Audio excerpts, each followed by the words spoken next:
नमस्कार। मैं संजीव कुमार। आनंद कानन काशी। इसके लेखक हैं के चंद्रमौली और अनुवादक हैं डॉक्टर प्रिय कुमार चौबे और श्रीमती सुनीता कट्टी जी। इसके छठे भाग को मैं आपके समक्ष संक्षेप में प्रस्तुत करने का प्रयास कर रहा हूं। पंचनद तीर्थ का निर्माण 5 नदियों यमुना व सरस्वती सम्मिलित होकर आईं। गंगा तथा किरण और धूत पापा के संगम से हुआ है। इस तीर्थ की कथा रोचक है। ऋषि वेदशिरा की बेटी धूत पापा थी, जो एक अप्सरा के पेट से जन्मी थी। उसने ब्राह्मण के रूप में आए धर्मराज की प्रेम भिक्षा को ठुकरा दिया। इस पर उन दोनों ने एक दूसरे को श्राप दिया, जिससे धर्मराज धर्मनद में परिवर्तित हो गए और धूत पापा चंद्रकांत मणि की शिला बन गई, जिसमें से चांदनी में पानी रिसता है। इस प्रकार धर्मनद और धूत पापा का नदियों के रूप में संगम हुआ। सूर्य ने उन दोनों के संगम पर तपस्या की और तब उस स्थान पर निकले उनके पसीने ने किरण नदी का रूप धारण किया।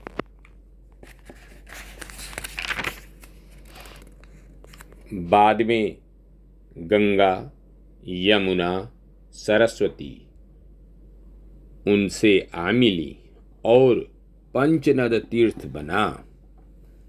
पंचनद तीर्थ पंचगंगा घाट वह पवित्र स्थली है जहाँ रामानंद, वल्लभाचार्य, संत एकनाथ, समर्थ गुरु रामदास, तुलसीदास, तैलंग स्वामी तथा अन्य महापुरुष कुछ काल तक ठहरे थे।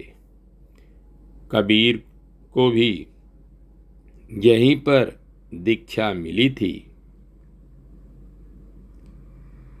जब काशी मंदिर के विनाश का समाचार सुनकर औरंगजेब प्रसन्न हुआ, तब इस पर उसके राजकवि चंद्रभान कश्मीरी क्रोधित हो गए और उन्होंने तत्काल बादशाह को यह लिखकर मुंह तोड़ जवाब दिया, अय राजा, मेरे मंदिर का करिश्मा देख। गिरने के बाद भी इसमें शोभा है। यह उद्ध्वस्त मंदिर तुम्हारे खुदा का घर बन गया। कल्पना करो कि जब यह अपने मूल रूप में रहा होगा तो इसमें कितनी चमक दमक रही होगी। वर्ष में 3 अवसरों पर विश्वनाथ जी का अनुपम श्रृंगार होता है। ये हैं कार्तिक शुक्ल के प्रथम दिन अर्थात अन्नकूट, तदुपरांत फाल्गुन बदी के 14वें दिन अर्थात महाशिवरात्रि पर तथा फाल्गुन शुक्ल के 11वें दिन रंगभरी एकादशी पर। रंगभरी एकादशी के श्रृंगार को वर्ष में पुनः नहीं दोहराया जाता। इस श्रृंगार में शंकर के तृतीय नेत्र के दर्शन होते हैं। इनके वाम भाग में पार्वती बैठी रहती हैं तथा उनकी गोद में गणेश। इसके साथ साथ शंकर के शीर्ष से गंगा अवतरण दिखाई देता है। इसी के साथ साथ इस रंग भरी एकादशी पर सभी देवों को अबीर और गुलाल से सराबोर कर दिया जाता है। मान्यता है कि जो काशीवासी भैरव की पूजा नहीं करता उसके पाप कर्मों में शुक्ल पक्ष के चंद्रमा के समान वृद्धि होती है तथा जो उनका भक्त है उसे पाप और मृत्यु भय से मुक्ति मिलती है। भैरव को पवित्र काशी का कोतवाल कहा गया है। काल भैरव व्यक्ति के समस्त क्रियाकलापों अर्थात पाप और पुण्य का विवरण रखते हैं जिससे उसको मृत्यु के समय यथोचित न्याय मिल सके। इस भैरवी यातना के पश्चात ही शिव द्वारा मोक्ष प्रदत्त होता है। काशी में न तो यम का प्रवेश है और न ही अधिकार।